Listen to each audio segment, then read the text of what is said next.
সুপ্রিয় দর্শক সকলকে আন্তরিক শুভেচ্ছা ও অভিনন্দন জানিয়ে আজকের প্রতিবেদনটি শুরু করলাম। আজকে আমরা আদা চাষ বিষয়ে পিকে রয় ভাইয়ের কাছে বিস্তারিত শুনব, কিভাবে তিনি আদা চাষ করলেন।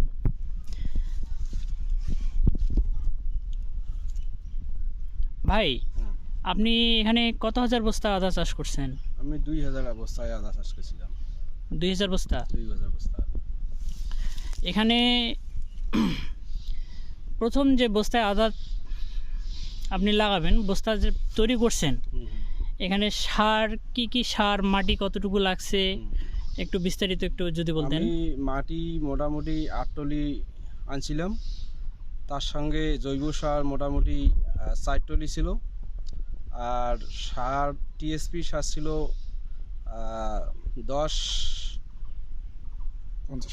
50 কেজি, আর পটাশ সার ছিল 50 কেজি, আর ইউরিয়া ছিল 30 কেজি, আর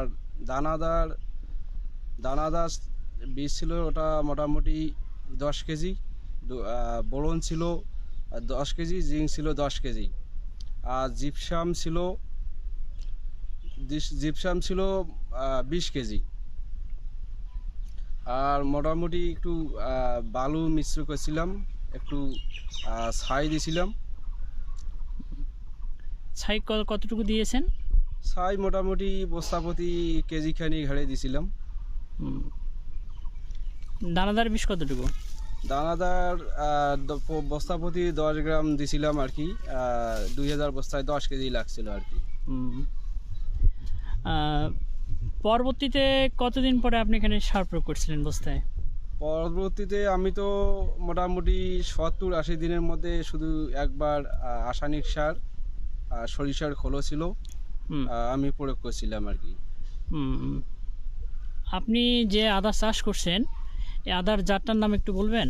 আদার জাত এটা থাইল্যান্ড আদার জাত। 2000 বস্তায় আপনার কতটুকু বীজ? 2000 বস্তায় আমার 5 মণ বীজ গেছে।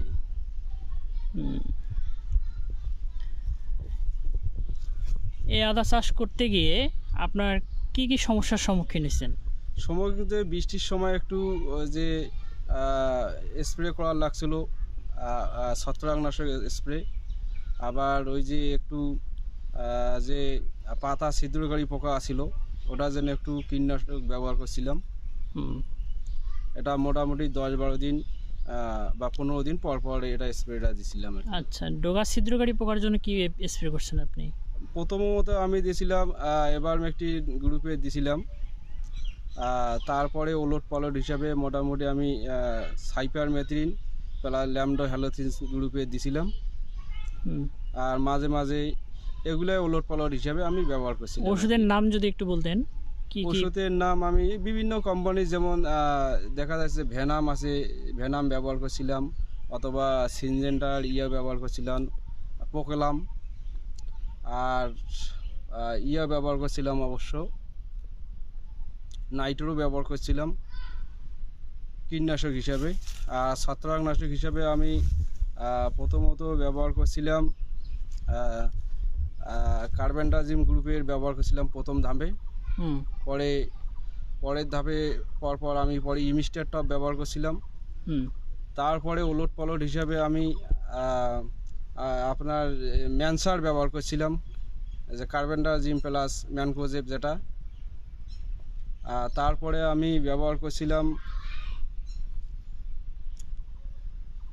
মোটামুটি আর কি একটু অনুখাদ্য হিসাবে আমি ব্যবহার করছিলাম, কুইক পটাশটা ব্যবহার করছিলাম, বা 15 দিন পর পর একটু হালকা পাতলা বোরন স্প্রে করছিলাম আর কি। এটা কতদিন বয়সের পর থেকে আপনি স্প্রে করছেন?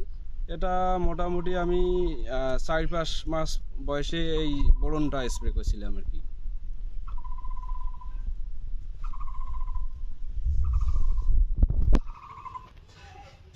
মাটি শোধনের বিষয়টা একটু বলেন তো। মাটি শোধন আমি প্রথমত মাটিগুলো একসাথে আঁকছিলাম, আঁকার পরে আমি মাটি শোধনের একটু জৈব বালাইনাশক বায়োডার্মা ডোলোসুন, তার সাথে একটু ব্লিচিং পাউডার ছিল। হ্যাঁ। এগুলো দিয়া মাটিটা প্রথম ধাপে আমি একটু সার দিছিলাম, তারপরে জৈব সার গোবর টোবর দেওয়ার পরে আমি 2টা কোপ মারছি।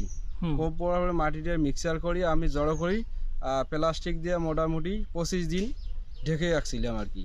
হুম। তারপরে আমি 25 দিন পর আমি বস্তার মধ্যে মাটিটা আর কি 25 কেজি হারে বস্তার মধ্যে ঢুকেছিলাম আর কি। আদার কন্দ হ্যাঁ, পচা, যেটা আপনার গাছটা পচে যেত, 25। এর জন্য কি ধরনের ছত্রাকনাশক ব্যবহার করছেন আপনি? পরে আমি ওই যে কিমিয়া জাতীয় ব্যাকটেরিয়া প্লাস যে ছত্রাকনাশক ওষুধটা আছে কিমিয়া, হ্যাঁ। ওইটা ব্যবহার করছিলাম। তারপরে মাঝে মাঝে আমি কপার অক্সিক্লোরাইড ব্যবহার করছিলাম হুম। বা কপার হাইড্রো অক্সাইড। হুম। এইটা ব্যবহার করে আমার এই যে ঢলে পড়া রোগটার সমাধান 100% হয়ে গেছে আর কি। তো স্প্রে আপনি কতদিন পর পর করছেন? স্প্রে আমি মোটামুটি 10 দিন, অথবা একটু আকাশ যদি বৃষ্টি কম থাকে তা আমি 15 দিন পর পর একটু স্প্রেটা করছিলাম আর কি। তাতে আমার তেমন একটা কন্দ পচে নাই, মোটামুটি সুন্দর এসেছিল আদা।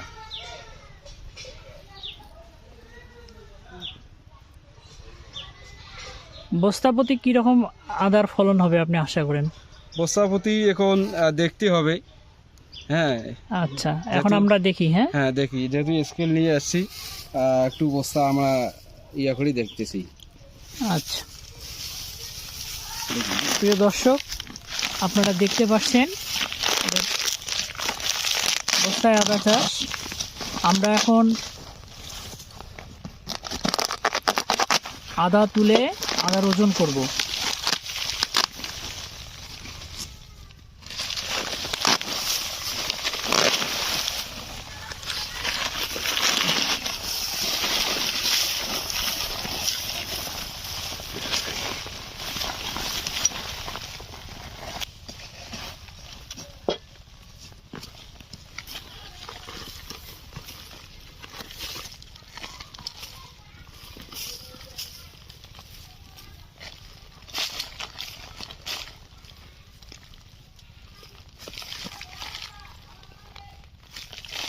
সুন্দর হচ্ছে তো, ইয়ে করুন ঝাঁপিয়ে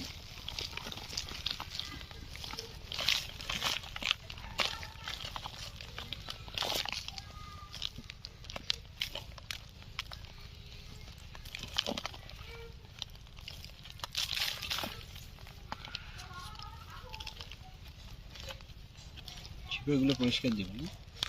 শিকড়টা একবার পরিষ্কার করে নেন।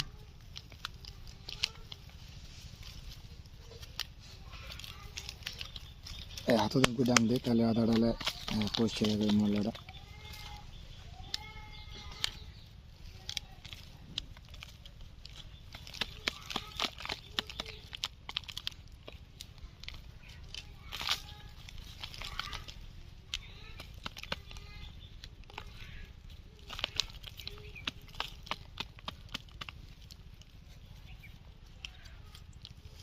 মোটামুটি হারে ধরছে আদা। আর একটু ময়লা আছে নাকি দেখেন, মাটিটা মাটি আছে, মাটি দেখেন, মাটিটা ঝরে নি। মনে হয় একটা 2-3 জোয়ান বাদ দেওয়া যাবে, মাটি যাবে। এই যে সাপটা কথা খুলে গেল, এটা হাতন না,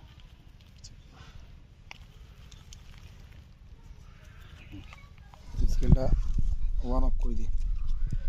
এই নাকি মাটি কি নেই? স্কেলটা অফ করে দিই, পয়েন্ট উঠে গেছে তো।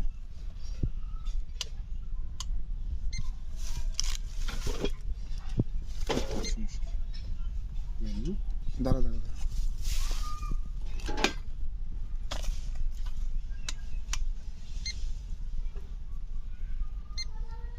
দাও এখন দাও। কত আসছে?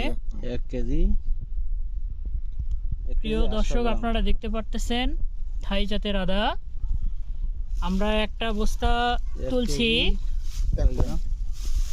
তোলার পরে ওজনটা আপনাকে দেখাচ্ছি।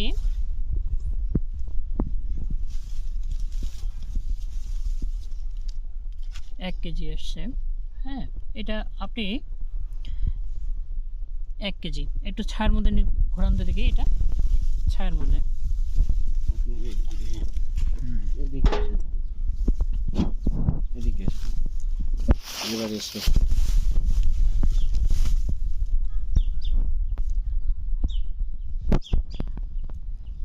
প্রিয় দর্শক, আপনারা দেখতে পাচ্ছেন থাই জাতের আদা।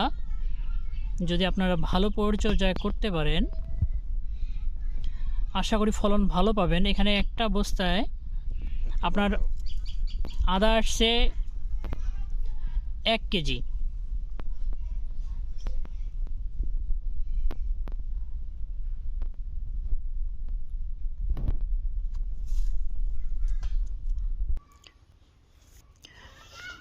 প্রিয় দর্শক, আমরা এখন পাশে এক চাষি ভাই, রেজাউল ভাই, ওনার কাছে শুনবো। রেজাউল ভাই, আপনি তো বস্তায় দেখলেন যে থাই জাতের আদা, বস্তায় ফলন কতটুকু দেখলেন আপনি 1 কেজি, মিটারে? 1 কেজি। আচ্ছা, এই জাতের আদার ফলন দেখে আপনি সন্তুষ্ট? আমি সন্তুষ্ট আছি যে এ যখন প্রথম আদাটা চাষ করে ভাবছিলাম আদায় কীরকম ফলাফল হয় না হয় এটা এবার দেখবো। তো এখানে আসি দেখলাম আপনার যেহেতু বস্তা কেটে আদা ওজন দিলেন, একটা বস্তায় 1 কেজি হওয়া মানে আদা হওয়া মানে একটা বিশাল ব্যাপার। তা যাই হোক, আমিও সামনেবার চেষ্টা করব কিছু বস্তা লাগেবার, যদি আর কি বাঁচি থাকি। আর আদার যে ফলন আছে, আমি বলতে চাই জনগণকে কেউ যদি লাগাইতে চান তাহলে আমাদের এই ভিডিও দেখে অবশ্যই চেষ্টা করবেন, লাভবান হতে পারবেন। সকলকে ধন্যবাদ জানিয়ে আমার ভিডিওটি এখানেই শেষ করছি। ভিডিওটি যদি আপনাদের ভালো লাগে, চ্যানেলটি অবশ্যই সাবস্ক্রাইব করবেন।